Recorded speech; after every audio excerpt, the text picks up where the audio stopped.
Stages के हवाले से बात चल रही थी। पिछली वीडियो में हमने जो है क्रिमिनल जो ट्रायल है उसकी स्टेजेस के बारे में आपको इन्फॉर्म किया। इसी तरह आज जो है हम सिविल केसेस की कौन कौन सी स्टेजेस हैं और किन किन मराहल से गुज़र कर एक दावा जो है वो अपने इख्तिताम को पहुंचता है, उसका फ़ैसला होता है। ये स्टेजेस के हवाले से इन शॉर्टली आपसे डिस्कस करूंगा कि एक सिविल केस में कौन कौन सी स्टेजेस होती हैं। सिविल केस जो होता है बेसिकली दायर कब होता है, दावा दायर कब होता है। दावा दायर तब होता है जब किसी दो पार्टीज़ के दरमियान कोई तनाज़ा पैदा हो जाए और उस तनाज़े का हल जो है के लिए उस कोर्ट में जो आया जाता है। कोई भी सिविल जो नेचर का जो मैटर होगा उसके लिए रिलेटेड जो है वो दावा सिविल कोर्ट में दायर होगा। जब दावा दायर होगा सबसे पहले ये देखा जाता है कि आया कि ये इस कोर्ट की जुरिस्डिक्शन बनती है कि नहीं बनती। अगर तो उस कोर्ट की जुरिस्डिक्शन बनती है तो वो उस कोर्ट में जो है वो दावा, जिस कोर्ट की जुरिस्डिक्शन बनती होगी उस कोर्ट में वो सिविल दावा जो है वो दायर होगा। दावा दायर जब हो जाएगा, जिसको हम प्लेंट कहते हैं, प्लेंट अगर आपने प्लेंट के बारे में इन डिटेल जानना है तो आपको ऑर्डर 6 और ऑर्डर 7 जो है सीपीसी का वो देखना पड़ेगा। आपको पता चल जाएगा कि प्लेंट में इन डिटेल कौन कौन सी चीज़ें मज़ीद आती हैं और ये किस तरह लिखनी चाहिए और किस तरह लिखने के बाद जो है कोई भी दावा जो है वो डिग्री हो जाती है। प्लेंट के बाद आ जाता है रिटन स्टेटमेंट। रिटन स्टेटमेंट कब आएगा? जब कोर्ट में एक दावा दायर होगा, सबसे पहले कोर्ट उसमें देखेगी कि आया कि ये इसकी लिमिटेशन जो है वो ठीक है, ये टाइम बार्ड तो नहीं होगी। अगर तो उसकी टाइम बार्ड नहीं हुई तो लिमिटेशन उसकी पूरी है तो वो कोर्ट उसको एडमिट कर लेगी। लिमिटेशन के हवाले से एक PLD 2004 है, 376 पेज है। ये अगर आप पढ़ेंगे तो आपको लिमिटेशन के हवाले से इन डिटेल पता चल जाएगा। कोर्ट ने एक्सप्लेन किया है कौन कौन सी चीज़ें जो है लिमिटेशन के हवाले से देखी जाती हैं। नेक्स्ट हम आ जाते हैं, कोर्ट इसको एडमिट कर लेगी। नेक्स्ट जो फरीक होगा, जिसको मुद्दाला कहते हैं, डिफेंडेंट कहते हैं, उसको कोर्ट समन कर देगी, नोटिस कर देगी।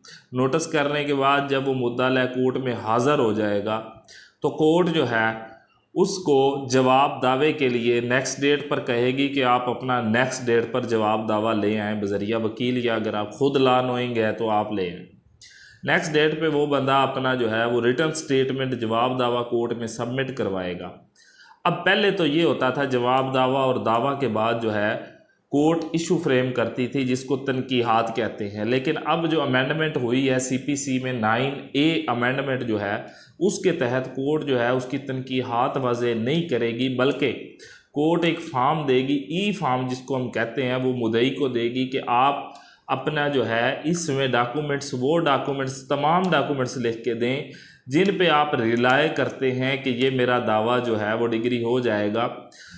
तो वो ऐसे डॉक्यूमेंट पेश जो है वो करेगा या उसमें लिख देगा जिनको प्रिजम्पशन ऑफ ट्रुथ हासिल होगी या नहीं होगी, या जो भी उसके रिलेटेड केस के जो डॉक्यूमेंट्स होंगे वो उसमें लिख के कोर्ट को देगा। और कोर्ट उसको बाद देखने के बाद ये देखेगी आया कि ये आगे काबिले रवा है दावा या नहीं है। उसके बाद जो है अगर तो वो काबिले रवा है तो कोर्ट जो है उसको आगे मज़ीद जो है वो प्रोसीड करेगी। अब इसके बाद जो है प्रोसीड जो है वो अकॉर्डिंग टू जो है जिसको हम काज ऑफ एक्शन कहते हैं, जिसको हम किसी भी मैटर की वजह क्या है, मसला इसके दरमियान क्या है, तो वो तनकीहात उसको कहते हैं उर्दू में। तो वो तनकीहात कोर्ट वाज़ह करेगी कि इन दो पार्टीज़ के दरमियान ये मामलात जो हैं वो इन पे इख्तलाफ है, इन चीज़ों को डिसाइड करना है। तनकीहात वाज़ह होने के बाद जो है कोर्ट सबसे पहले जो है कोई ऑफिशियल जो विटनेस होंगे उनको जो है कोर्ट एक परफार्मा देगी दोनों पार्टीज़ को, फॉर्म जिसको फॉर्म F1 और F1 और F2 जो है जो नई अमेंडमेंट है ये इनके मुताबिक ये फॉर्म इनको दिए जाएंगे, जिन पर ये तमाम वो ऑफिशियल्स गवाहान के नाम लिखेंगे। कोर्ट देखेगी आया ये रिलेटेड गवाहान हैं या नहीं है।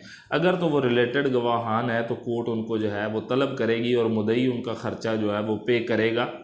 जिनको मुद्दई तलब करेगा वो उनको जो है उसका ख़र्चा भी जो है वो मुद्दई पे करेगा। अब ये प्रोसीडिंग होने के बाद जो है दोनों की एविडेंस होगी। उसके बाद ये ऑफिशियल गवाहान के बाद जो है वो औरल एविडेंस जो है वो शुरू हो जाएगी। सबसे पहले मुद्दई की औरल एविडेंस, जो उनके गवाहान होंगे उनकी औरल एविडेंस होगी। औरल एविडेंस के पे उस पे क्रॉस जो है वो मुद्दालय का वकील करेगा। इसी तरह जब मुद्दालय अपनी एविडेंस करवाएगा तो उस पे क्रॉस जो है वो मुद्दई का वकील करेगा। तो ये जो है ये प्रोसीडिंग, अगर आपने इसके बारे में एविडेंस के बारे में पढ़ना है तो आर्टिकल 132 QSO उसको आपको देखना पड़ेगा। आपको इन डिटेल समझ आ जाएगी कि चीफ क्या होता है और क्रॉस क्या होता है। अब एक और चीज़ ऐड हुई है अमेंडमेंट के तहत, वो जब ये तमाम प्रोसीजर मुकम्मल हो जाएगा उसके बाद, पहले तो ये होता था कि कोर्ट आर्गूमेंट सुनती थी और फैसला कर देती थी। अब एक डेट कोर्ट दोनों पार्टीज़ को रिकॉन्सिलिएशन के देगी, मसालत के देगी कि शायद इनके दरमियान कोई मामला तय पा जाए, कोई इनकी सुलह सफाई हो जाए और ये मिल बैठ के ये इस मामले को अपने दरमियान जो है वो हल कर लें। अगर वो नाकाम हो जाती है, वो रिकॉन्सिलिएशन नहीं होती, तो कोर्ट फिर उसका in the very next date जो है उस पर आर्गूमेंट सुनेगी और इस केस का फैसला कर देगी। ये एक इन शॉर्टली प्रोसीजर था सिविल केसेस का। अगर आपने अभी तक हमारा लायर्स टीवी लॉर्ड्स को सब्सक्राइब नहीं किया तो करें, ताकि आपको हर आने वाली नई मालूमाती वीडियो लॉ के रिलेटेड जो है वो मिलती रहे। Thank you very much. Allah.